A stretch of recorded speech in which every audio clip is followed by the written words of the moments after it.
welcome to my kitchen. Today I'm making my homemade granola recipe. This is our absolute favorite breakfast. If we could have it every day for breakfast, we would.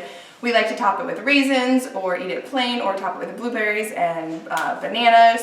So today I'm going to show you my big batch, and here comes my helper. You washed your hands. Good. Ready to help me? Okay, so this is my big batch of granola recipe, and this will last us about 2 weeks if we have it for like kind of every other breakfast or every third breakfast. So you will need a big pan to cook it in, and I'll post the recipe so you can always have this, or this is kind of a quadrupled recipe, so you could either cut this recipe in fourths and then you'll be able to make it in a smaller pan. All right, let's get started. So the first thing we're going to do is to our pan, we're going to add in oats. So I have 4 cups of oats that I'm adding in right there, and I think I usually do, I kind of make this up, 4, 8, and I know that this is a liquid measurer, but it still just works the same for this recipe. 4, 8, and I'm going to start off with, let's see, 12, I'm going to do 16, 4, 8, 12, 16 cups of oats, and these are just old-fashioned oats, not the dry oats, the quick cooking oats. Plain oats, these are the Joe's Oats, it's just plain Cheerios. These give it such a fun little crunch. So if you wanted to make it gluten-free, just don't add these. And I'm going to add in 4 cups of those, and then Joe's. So I'm going to add in about a cup of those. And then we're going to add in pumpkin seeds. You got pumpkin seeds? And we're going to add in 1 cup-ish, like a heaping cup. I'll get it. I'll pour it in. You can help Mama mix it. It's cold? It's cold. It is cold. About a cup again. Dump that in. And then about another 1 cup of sunflower seeds. And again, it's just about a cup.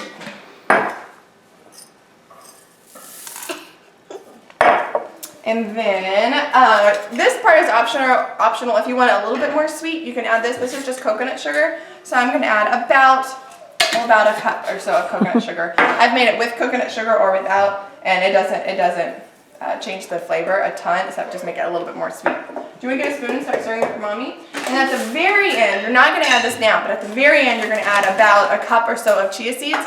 If you add it now, when you add the liquid to this, it's going to bloom, and they're going to be all jelly and yucky. So add these at the very end when you're completely done cooking.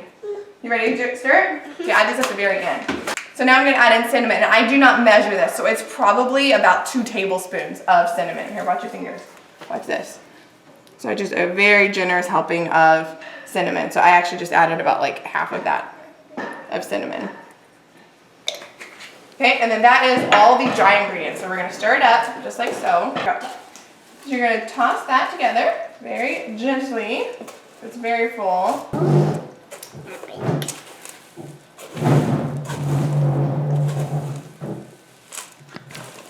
So now we're going to add the liquid ingredients. So you're going to put in 1 cup of, and I just use the same measure cup here, 1 cup of olive oil. I'm going to do a little bit more than 1 cup. I'm going to do about 1.5 cups of olive oil here. Then we're going to add in 1 cup of maple syrup. Straight into your olive oil. So I did about 1.5 cups, so I'm going to get this to close to 2.5. So I'm going to add 1, and then about 2. I'm going to probably add about 3 or so of the pure powder stevia. So you mix up your liquid ingredients.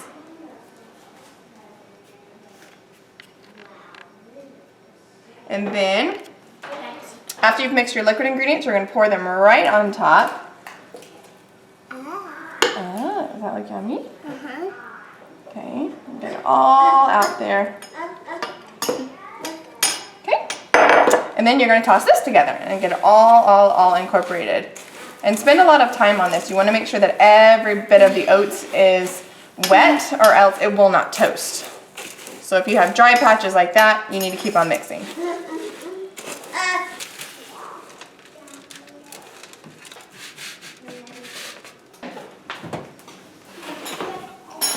this one has to go on the top, and this one's going to go on the bottom.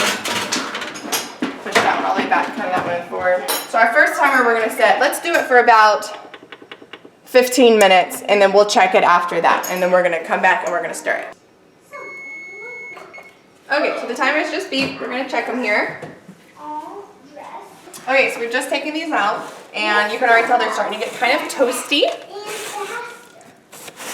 So you're gonna stir it, making sure you get into the corners, because that's where it will get burnt first if you're not getting carefully into the corners. Smooth it all back out, give it a quick little stir. We're gonna come check this one, same thing. And this pan will be done faster than this big pan. You will be able to tell when it's getting done, when it's starting to get kind of golden brown. So look in the corners right here. This is getting a little bit darker than this middle part. When all of it is looking about this color here, then it will be ready. And it will go from golden brown to burnt very quickly. So if you want to start doing it in increments of 5 and then stir it, you can do that towards the end. Okay, so it's been another 8 minutes, and this one is getting pretty toasty. So this one is probably going to be done here. Yep, this one's done. You can see how golden brown it is. It's not black brown, it's just a beautiful golden brown. And it will still feel a tiny bit soft while it's hot, but as it cools down, it will crunch up more. So this one is done. We're going to leave this pan, it's done. Let's go over to this one. You can see the difference. Let's see if I hold it over here. You can see the difference between how lighter color this one is and then how this pan is already golden brown.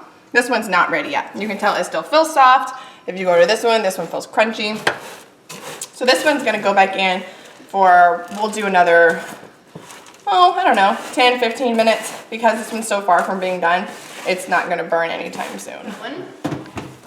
And it is starting to get toasty on the top, but underneath here, it's not quite ready yet. So again, stir it, mix it, we're gonna put it back in. Okay, so I'm just taking the granola out and it is done. I ended up doing another 20 minutes after that. So it probably took all in all about an hour, I think, until it felt kind of toasty and nice and light and airy. It doesn't feel wet anymore, so then you know your granola is done. And as it cools, it will continue to crisp up even more, and then you're all done. So the last thing we're gonna do is add in the chia seeds. And I don't measure this, and because these are both gonna be going in probably 2 different containers, it doesn't really matter how much you put it in. I'm just gonna do a generous sprinkling over the whole thing, and I'm finishing up this package. I might even go add a little bit more, but it's probably anywhere from half a cup to a cup of chia seeds, depending upon how many chia seeds you want to add.